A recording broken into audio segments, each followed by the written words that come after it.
کیا تعلیمات ہیں اور کیا بتایا گیا ہے، اس کے حوالے سے ہم آج اس پر گفتگو کریں گے۔ اور گفتگو میں ہمارے ساتھ شریک ہیں عبدالحکیم ملک صاحب، اور عبدالحکیم ملک صاحب جو ہیں وہ معروف مذہبی اسکالر ہیں، معروف مصنف ہیں، اور اس کے ساتھ ہی اسلامک ریسرچ فاؤنڈیشن گلوبل کے منتظم اعلیٰ ہیں۔ عبدالحکیم ملک صاحب، اگر بات کی جائے احترام والدین کے حوالے سے، تو اس کو اسوہ پیغمبران بھی کہا جاتا ہے، یہ کیوں کہا جاتا ہے، اور والدین کی فضیلت کے حوالے سے بیان کیجیے۔ بسم اللہ الرحمن الرحیم۔ رب اشرح لی صدری ویسر لی امری واحلل عقدۃ من لسانی یفقہوا قولی۔ یاسر خان صاحب، والدین کی تکریم یوں تو ہر مذہب میں اس کا سبق آیا ہے، مگر دین اسلام میں قرآن کریم اس پر اتنی وضاحت سے ہمیں احکامات دیتا ہے جس کے بعد کوئی گنجائش نہیں رہ جاتی۔ اور جہاں تک یہ اسوہ پیغمبران کا تعلق ہے، آپ اس کے واضح جو ہیں تفصیل ملتی ہے قرآن کریم میں کہ یہ حضرت ابراہیم علیہ السلام کا اسوہ حسنہ دیکھیں کہ وہ اپنے باپ جو بت پرست تھے آزر، اس سے جب بات کرتے ہیں تو ان کو یہ کہتے ہیں کہ ابا میں چاہتا ہوں آپ کو جہنم کی آگ نہ چھو لے، تو آپ جو ہے آپ اس کو ترک کر دیجئے۔ اور جوں والد کا لہجہ درست ہوتا جاتا ہے کہ میں تمہیں سنسار کرا دوں گا، میں تمہیں جلا وطن کرا دوں گا، اتنا ہی بیٹے کا دھیما لہجہ ہوتا جاتا ہے، اور جوں زیادہ لجاہت اور پیار سے وہ اس کو اپنے والد کو سمجھانے کی کوشش کرتے ہیں، اے ابو یہ جو شرک ہے یہ ظلم عظیم ہے، ہمیں اس سے باز رہنا چاہیے۔ اسی طرح حضرت یحییٰ علیہ السلام کی جب حضرت زکریا کو خوشخبری اللہ تعالیٰ نے عطا فرمائی تو قرآن کریم میں آتا ہے کہ ہم نے زکریا کی دعا قبول کی اور اس کو بڑھاپے میں ایک بیٹے کی بشارت دی، یحییٰ کی، جس نام کا ہم نے پہلے کوئی نبی پیدا نہیں کیا اور جو والدین کی عزت و تکریم کرنے والے تھے۔ یعنی خاص خصوصیت جو ہے وہ اس بیٹے کی بشارت کے ساتھ اللہ تعالیٰ نے فرمائی۔ اسی طرح حضرت عیسیٰ علیہ السلام کا واقعہ دیکھیں کہ جب حضرت عیسیٰ علیہ السلام کی والدہ محترمہ ان کو لے کر آتی ہیں اور گود میں ہوتا ہے، اور قوم جو ہے وہ ساری طعن و تشیع کرتی ہے کہ اے عمران کی بہن تو نے یہ کیا کیا، اور بغیر نکاح کے تو نے یہ بیٹا کیسے پیدا کیا، تو اللہ تعالیٰ کی طرف سے ان کو حکم ہوتا ہے کہ اے مریم تم اس کی کوئی وضاحت قوم سے نہ کرو، یہ جو بیٹا ہے، یہ جو آپ کے گود میں ہے، یہ اپنی گواہی خود دے گا۔ اور تکلم کیا حضرت عیسیٰ علیہ السلام نے اور گواہی دی ان کی اس کے۔ اور نبی والدین کے بارے میں دیکھیں جو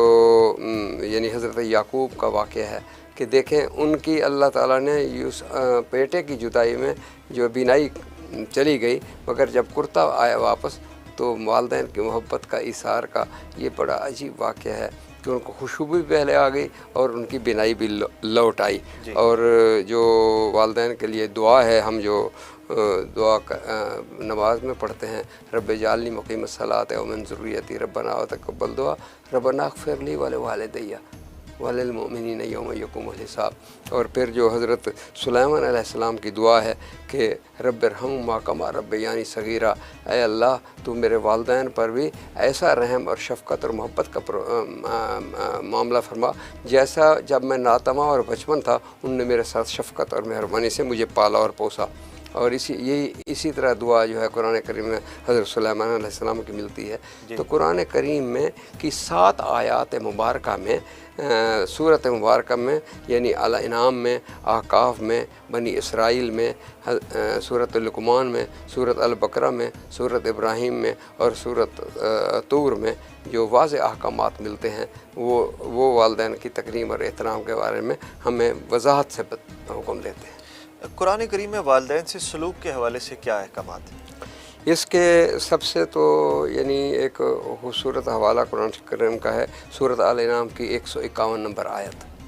اللہ تعالیٰ اے پیغمبر آپ کہہ دیجئے لوگو آؤ میں تمہیں وہ چیز بتاؤں جو تمہارے پروردگار نے تم پر حرام کر دی ہے۔ نمبر 1 کہ خدا کے سوا کسی کو شریک نہ ٹھہرانا، اور نمبر 2 والدین سے بدسلوکی نہ کرنا۔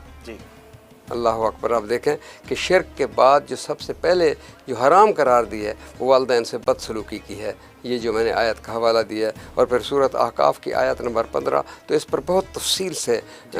روشنی ڈالتی ہے کہ ہم نے انسان کو اپنے والدین کے لیے بھلائی کرنے کا حکم دیا ہے، یعنی ماں باپ سے ترش لہجہ میں بات نہ کرو۔ تمہارے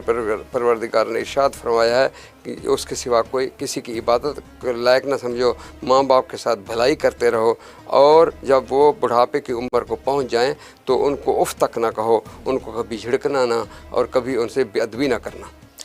اچھا عبدالحکیم صاحب، یہ بتائیے گا کہ اسلام میں ماں اور رضائی ماں کا کیا درجہ ہے، اس کے فرق کو اور ان کے جو درجات ہیں اس کو ذرا تھوڑا سا ایلیبوریٹ کیجیے گا۔ احادیث مبارکہ میں اور نبی کریم صلی اللہ علیہ وسلم کے جو سیرت طیبہ کے حوالے سے جو ہمیں تفصیلات ملتی ہیں، جو قرآن کریم کی تفسیر ہی سمجھیں آپ،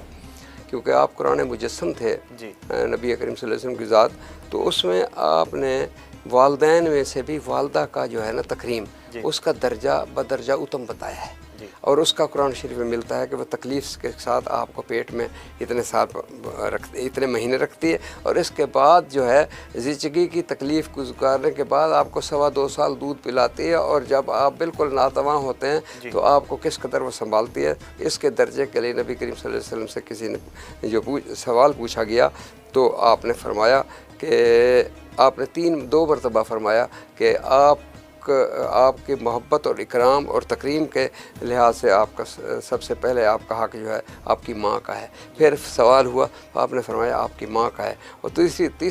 تیسرے سوال پر آپ نے فرمایا آپ کے باپ کا ہے۔ تو اسی طرح جو ہے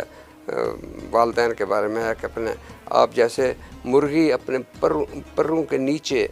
اپنے بچوں کو چھپا لیتی ہے بارش سے، خوف سے، تو اللہ تعالیٰ کہتا ہے کہ والدین کو بڑھاپے میں ایسے تم اس کے اوپر جھک کر ان کی حفاظت کرو کہ ان کو گرمی سے، سردی سے، خوراک سے، ہر معاملے سے بچا کر رکھو، یہ تمہارا فرض ہے۔ یہ قرآن کریم میں ہمیں آیت سے ملتا ہے۔ رضائی ماں کے حوالے سے، رضائی ماں کے حوالے سے تو نبی کریم صلی اللہ علیہ وسلم کی ذات مبارکہ کا یعنی اسوہ حسنہ ہمارے سامنے ہے کہ آپ تکریم میں آپ اس کا استقبال کے لیے اٹھ کر ان کا استقبال کرتے تھے، اور ان کا بڑا درجہ ہے اللہ تعالیٰ نے۔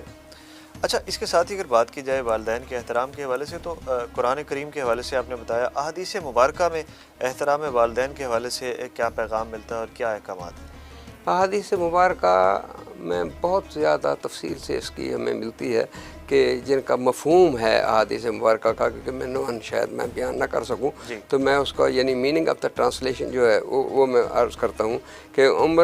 ابن عمرو بن عاص سے مروی ہے کہ ایک شخص نے آ کر دریافت کیا کہ میرے پاس دولت بھی ہے، اولاد بھی ہے، میرے ماں باپ بھی میرے مال کی ضرورت پڑتی ہے، تو آپ نے فرمایا تو اور تیرا مال سمیت سب کچھ تیرے باپ کا ہے، اور تمہاری اولاد جو ہے وہ تمہاری بہترین کمائی ہے، اور تم اپنی اولاد کی کمائی کھا سکتے ہو، مگر تمہارے جو رزق پر جو ہے وہ والدین کا حق ہے۔ اور اسی طرح حضرت ابو ہریرہ سے روایت ہے کہ وہ شخص رسوا ہوا، ذلیل ہوا، بے عزت ہوا، لوگوں نے دریافت کیا ہے کہ یا رسول اللہ کون؟ تو آپ نے فرمایا جس نے ماں باپ کو بڑھاپے کی حالت میں پایا اور وہ بہشت میں داخل ہونے کا موقع اس نے گوا دیا۔ اور اسی طرح حضرت عمر بن عاص سے ایک اور روایت ہے کہ ایک شخص نے جہاد میں جانے کی اجازت مانگی، تو آپ نے پوچھا کہ تیرے والدین زندہ ہیں؟ تو جب انہوں نے فرمایا کہ ہاں اور وہ بڑھاپے کی عمر میں ہے، تو آپ نے فرمایا کہ جہاد پر جانے کی بجائے جاؤ اور ان کا حق ادا کرو۔